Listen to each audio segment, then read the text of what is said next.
Well, first of all, I've been involved with the World Business Council of Sustainable Development probably running on 10 years now. And I've found that it actually raises a lot of key issues. And certainly from my perspective, it's raised my awareness of the importance of water management. And most recently here, in the past 2 years in India, the importance of water management and hygiene. I think the WASH pledge actually fits into both parts of this. In my experience in the mining sector, particularly the emerging issues, increasingly I'm of the view that the world's not going to run out of metal resources. The world's going to run out of those enabling resources that allow the metal to be mined, and that's going to be water.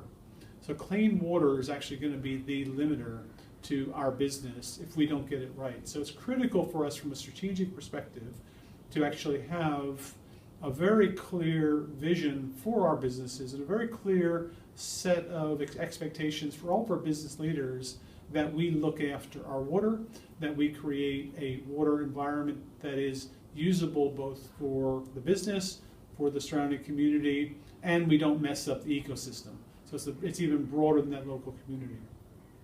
And certainly from my perspective, as we look to engage our communities, which is just as important as that broad strategic perspective, it means those communities are better off as a consequence of our businesses being there.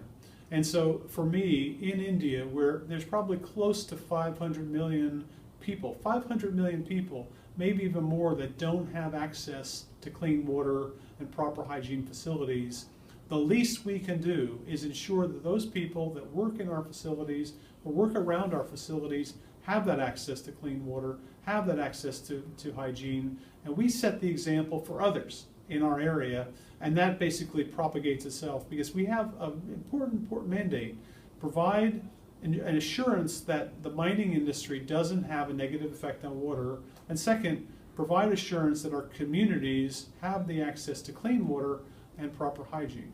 Now, so I'm asking each of our businesses with the signing of this pledge, we're 1 year into this 3-year program now, to look at all of their efforts. And a lot of it will be control systems, a lot of it will be engineering systems, but it will also mean installation of toilets. It will mean installation of physical facilities in some of our locations, particularly the remote locations, and that's an investment we should be making.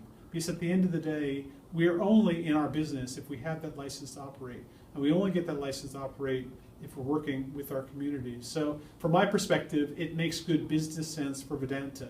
And I would say for the CEOs that are watching this, I would imagine the same business drivers, the same strategic drivers that make WASH Pledge work for us would make WASH Pledge work for you. Thank you.